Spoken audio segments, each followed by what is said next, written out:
पति तथा पत्नी के बीच बच्चों की कस्टडी का निर्धारण कैसे किया जाता है, इस स्लाइड में हम समझने का प्रयास करेंगे। हिंदू विवाह अधिनियम 1955 इस समस्या से निपटने हेतु अधिनियम के भीतर संपूर्ण व्यवस्था करता है।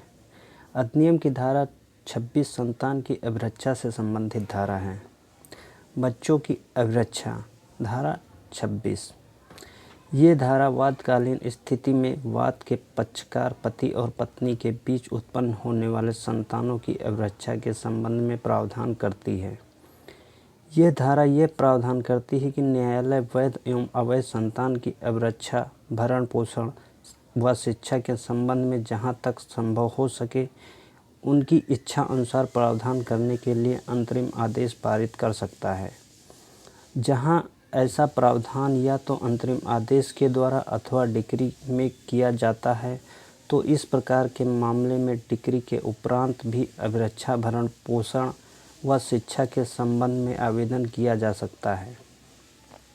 धारा 26 में प्रयोग किए गए शब्दों से स्पष्ट होता है कि न्यायालय कुछ शर्तों के अधीन की ही अधिकारिता का प्रयोग कर सकता है। उन शर्तों में सबसे महत्वपूर्ण शर्त यह है कि इस शक्ति का प्रयोग उस ही स्थिति में किया जा सकता है जब विवाह के पक्षकार पति और पत्नी के बीच कोई वैवाहिक मुकदमेबाजी चल रही हो। वैवाहिक मुकदमेबाजी का आशय न्यायिक पृथक्करण, दाम्पत्य अधिकार का प्रत्यास्थापन, शून्य विवाह और शून्यकरणीय विवाह तथा संबंध विच्छेद याचिका और पारस्परिक विवाह विच्छेद इस प्रकार की कोई मुकदमेबाजी यदि पक्षकारों के बीच चल रही है तो ऐसी स्थिति में न्यायालय को यह विवेक अधिकार के साथ शक्ति दी गई है कि परिस्थितियों को ध्यान में रखकर विवाह के पक्षकारों से उत्पन्न हुई संतान की अभिरक्षा के हित की कोई निर्णय ले सकेगा। इस धारा के अंतर्गत न्यायालय मामले के दौरान अंतरिम आदेश पारित कर सकता है। यह डिक्री पारित करते समय या डिक्री पारित करने के बाद भी कर सकता है। बच्चों के वयस्क होने तक ही इस धारा के अंतर्गत आदेश का प्रभाव रहता है। हिंदू अप्राप्तवय और संरक्षकता अधिनियम 1956 की धारा 6 के अनुसार 5 वर्ष तक के बच्चों को साधारणतः माता की अभिरक्षा में ही रखा जा सकता है। हिंदू विवाह अधिनियम 1956 की धारा 26 के अंतर्गत कोई भी स्वतंत्र कार्यवाही नहीं की जा सकती। इस धारा के अधीन न्यायालय आदेश जब तक ही पारित कर सकता है जबकि अन्य वैवाहिक उपचार पीड़ित पक्षकार द्वारा वाद योजित किया गया हो। इस धारा के अधीन किसी व्यक्ति को न्यायालय के सम्मुख स्वतंत्र रूप से अवयस्क की अभिरक्षा, भरण पोषण तथा उसके शिक्षा संबंधी व्यय के प्रार्थना पत्र देने का अधिकार नहीं देता है। ये धारा वर्तमान अधिनियम के अंतर्गत मुकदमेबाजी कर रहे पक्षकारों को ही मात्र लंबित कार्यवाही में प्रार्थना पत्र देने का अधिकार प्रदान करता है।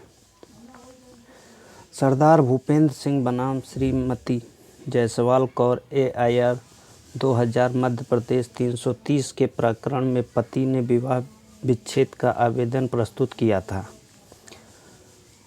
उसकी एक पुत्री उत्पन्न हुई थी जो पत्नी के मायके में रहती थी तथा दोनों पुत्र पढ़ रहे थे।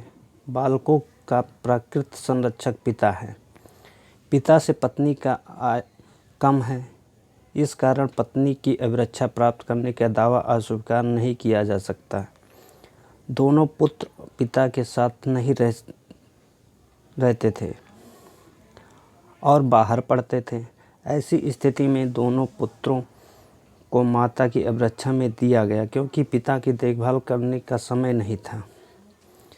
श्रीमती चंद्रप्रभा बनाम प्रेमनाथ कपूर AIR 1969 दिल्ली 283 के प्रकरण में न्यायिक पृथक्करण की कार्यवाही के दौरान पत्नी ने 5 वर्ष से कम आयु के बच्चे को अभिरक्षा में प्राप्त करने का आवेदन किया।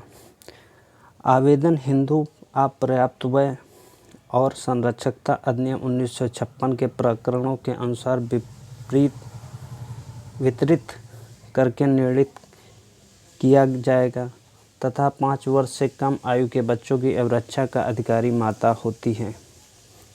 यदि बच्चों के लिए यह आवश्यक हो तभी अभिरक्षा को परिवर्तित किया जाना चाहिए। अमित शर्मा बनाम राजेंद्र जैन 1996 के प्रकरण में ये मत व्यक्त किया गया कि न्यायालय को बच्चे की अभिरक्षा अनिष्ट करने का व्यापक शक्ति है। इस प्रयोजन के लिए आवेदन अधिनियम की कार्यवाही के अधीन करना चाहिए। यह अवयस्क व्यक्तियों के संबंध में होना चाहिए। किसी भी अवयस्क व्यक्ति को यह अधिकार है कि यदि उसने वयस्कता प्राप्त कर ली है तो वो जिसके पास जहाँ उसकी इच्छा हो जाकर रहे। ये भारत के संविधान अनुच्छेद 21 के अनुसार है, जो किसी व्यक्ति को प्राण और दैहिक स्वतंत्रता प्रदान करता है। हिंदू विवाह अधिनियम 1955 की धारा 26 के अनुसार ये धारा धर्मज और अधर्मज दोनों प्रकार के पुत्रों और पुत्रियों के संबंध का प्रावधान करती है। इस धारा के अंतर्गत धर्मज और अधर्मज संतानों के बीच कोई विभेद नहीं किया गया है। सुरेंद्र कौर बनाम Harbaksh Singh AIR 1984 Supreme Court 1224 के प्रकरण में उच्चतम न्यायालय ने ये अब निर्धारित किया कि जहां एक बालक को उसके माता पिता की अभिरक्षा में अपहरण किया जाता है और भारत के संविधान के अनुच्छेद 226 के अधीन बंदी प्रत्यक्षीकरण की रिट याचिका दायर किया जाता है, तब बालक की अभिरक्षा के प्रश्न विधि सम्मत अधिकारों के पीछे छूट जाता है और बालक के हित और कल्याण उससे संबंधित आदेश पारित करना एकमात्र कसौटी होना चाहिए। हिंदू विवाह अधिनियम 1955 की धारा 26 के अनुसार यदि किसी बालक की अभिरक्षा का प्रश्न उठता है तो ऐसी अभिरक्षा माता या पिता में से किसी को सौंपते हुए न्यायालय बालक की इच्छा को महत्वपूर्ण स्थान देता है। किसी भी बालक का हित उसके भविष्य के लिए सर्वोपरि होता है। न्यायालय को ऐसा निर्णय नहीं लेना चाहिए जो किसी बालक के भविष्य के लिए कष्टदायक सिद्ध हो। हिंदू अपर्याप्तव्य और दत्तक ग्रहण अधिनियम के अनुसार किसी भी बालक को प्रारंभ 5 वर्ष की उम्र तक उसकी माता को ही सौंपा जाता है, क्योंकि भले ही पिता नैसर्गिक संरक्षक हो, परंतु किसी भी बालक के लिए उसकी माता का स्नेह है और प्रेम सर्वोपरि होता है। एक छोटे से अबोध बालक को उसकी माता से किसी सूरत में पृथक नहीं किया जा सकता। हिंदू विवाह अधिनियम 1955 के धारा 26 बालक की अभिरक्षा के साथ ऐसे बालक का भरण पोषण की व्यवस्था करता है। भरण पोषण की धनराशि की मात्रा माता पिता की आर्थिक दशा और आर्थिक स्तर और बालक की आवश्यकता पर निर्भर करती है। हीरालाल बनाम श्रीमती रवि जैन 1991 मध्य प्रदेश के एक प्रकरण में धारा 26 के प्रावधान के अनुसार न्यायालय को समय समय पर कोई अंतरिम आदेश पारित करने का अधिकार होता है। विवाह विच्छेद के लिए धारा 13 के अधीन पति द्वारा की गई कार्यवाही में पत्नी द्वारा धारा 26 के अधीन दायर आवेदन पत्र घोषणा भरण पोषण के लिए 100 रुपये प्रतिमाह स्वीकार किया। पुत्र के लिए भरण पोषण के लिए धारा 26 का आदेश नहीं दिया जा सकता, फिर भी धारा 26 के अधीन भरण पोषण की राशि का भुगतान करने का आदेश प्राप्त था। रयूर वेंकट बनाम श्रीमती मेरुका कमलम AIR 1982 आंध्र प्रदेश 369 में वर्तमान धारा का निर्वाचन करते हुए न्यायालय की शक्ति को स्पष्ट करते हुए यह बताया गया कि विवाह विच्छेद